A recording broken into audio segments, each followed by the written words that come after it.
পশ্চিমবঙ্গে সংশোধিত ওয়াকফ আইন বিরোধী আন্দোলনে সহিংসতার ঘটনা নিয়ে বাংলাদেশের মন্তব্যের তীব্র প্রতিবাদ জানিয়েছে ভারত। নয়াদিল্লির বক্তব্য, ভারতের মুসলিমদের রক্ষা করতে বাংলাদেশের মন্তব্য অযৌক্তিক।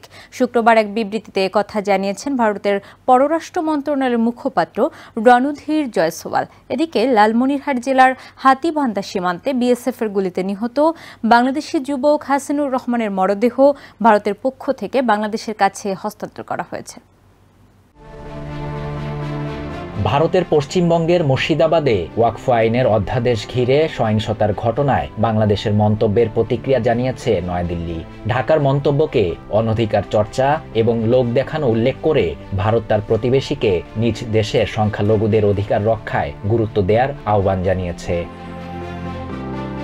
ভারতের সংখ্যালঘু মুসলমানদের রক্ষায় দিল্লি এবং পশ্চিমবঙ্গকে সব ধরনের পদক্ষেপ নেয়ার আহ্বান জানান বাংলাদেশের প্রধান উপদেষ্টার প্রেস সচিব শফিকুল আলম। বৃহস্পতিবার এই আহ্বানের 24 ঘন্টা না পেরোতে প্রতিক্রিয়া জানালো ভারত। ভারতের পররাষ্ট্র মন্ত্রণালয়ের মুখপাত্র রণধীর জয়সওয়াল বলেন, বাংলাদেশের সংখ্যালঘুদের উপর নিপীড়ন নিয়ে দিল্লির যে উদ্বেগ, তার সমান্তরালে একটি অসত্য এবং সাজানো পদক্ষেপ ঢাকার এই মন্তব্য। এ অবস্থায় বাংলাদেশকে নিজ দেশের সংখ্যালঘুদের অধিকার রক্ষায় মনোযোগ দেওয়ার আহ্বান জানান রণধীর। শুক্রবার ভারতের গণমাধ্যম এনডিটিভির এক প্রতিবেদনে বলা হয়েছে, ভারতের পররাষ্ট্রমন্ত্রী এস জয়শঙ্কর ভারতের পার্লামেন্টে দাবি করেন, বাংলাদেশের রাজনৈতিক অস্থিরতার শুরুর পর ধর্মীয় সংখ্যালঘুদের উপর 2024 সালে অন্তত 2400টি সহিংসতা চালানো হয়েছে। চলতি বছর এখন পর্যন্ত এই ধরনের 72টি ঘটনা তালিকাভুক্ত হয়েছে।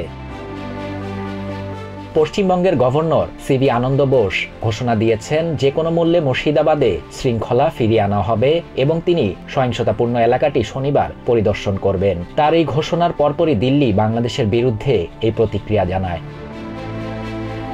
ওয়াকফ আইন ঘিরে গেল 4 এপ্রিল মুর্শিদাবাদের জঙ্গিপুরে শান্তিপূর্ণ কর্মসূচি শুরু করেন বিক্ষুব্ধরা। তবে 8 এপ্রিল সেটি সহিংসতায় রূপ নেয়। মালদা, মুর্শিদাবাদ, দক্ষিণ 24 পরগনা এবং হুগলি জেলায় বোমাবাজি, দোকানপাটে হামলা, ভাঙচুর ও লুটপাটের ঘটনা ঘটে। এসব ঘটনায় এখন পর্যন্ত 3 জন নিহত হয়েছে।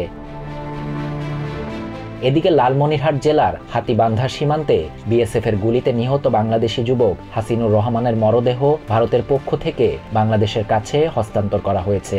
বুধবার দুপুরে কয়েকজনের সঙ্গে হাসিনুর সীমান্তের কাছে ঘাস কাটতে গেলে বিএসএফের সদস্যরা বাংলাদেশ সীমান্তে প্রবেশ করে তাদের ধাওয়া করে এবং গুলি ছোড়ে। এ সময় গুলিবিদ্ধ হাসিনুরকে তারা ভারতের ভেতরে নিয়ে যায় এবং পরে হাসপাতালে চিকিৎসাধীন অবস্থায় তার মৃত্যু হয়।